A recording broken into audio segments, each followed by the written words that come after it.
The soldier scrambled down the mountainside. He slipped on some gravel, then he got his balance and ran on. "Saul and his soldiers are coming," he said to David. "King Saul is coming with thousands of soldiers." No longer a boy, David and his 600 men quickly climbed up into a big cave where they could hide. The cave was very dark and still. David and his men crouched behind big boulders or big rocks. They barely breathed.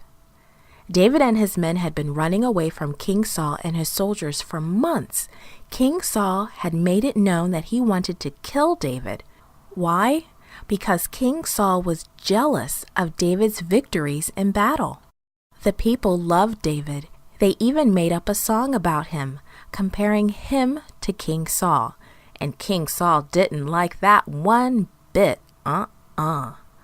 Suddenly a man walked into the cave. A very tall, big man. It was Saul. The king turned and faced the entrance of the cave. He squatted down and pushed his robe out behind him. "Look," one of the hiding men whispered into David's ear. "The Lord is giving you a chance to kill King Saul." "I cannot," David replied, "for God has made him king. I cannot harm him." Then David took his sharp knife out of his belt. He crept slowly and without any sound toward King Saul. Then he reached out, cut off a piece of the king's robe. David crept back to his men. But then he began to feel bad about cutting the king's robe.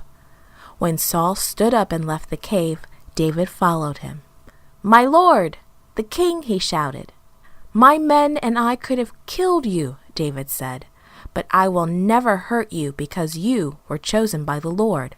"Look," David shouted as he held up the piece of material he had cut from the king's robe. "This proves that I could have hurt you."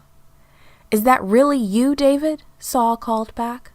"You are a better man than I am," he said with tears running down his face. "You have been merciful. I know that you will surely be the king of Israel after me.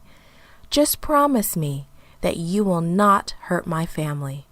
So King Saul and his 3,000 soldiers began the long trip back home. The Lord was happy with the way David treated Saul that day.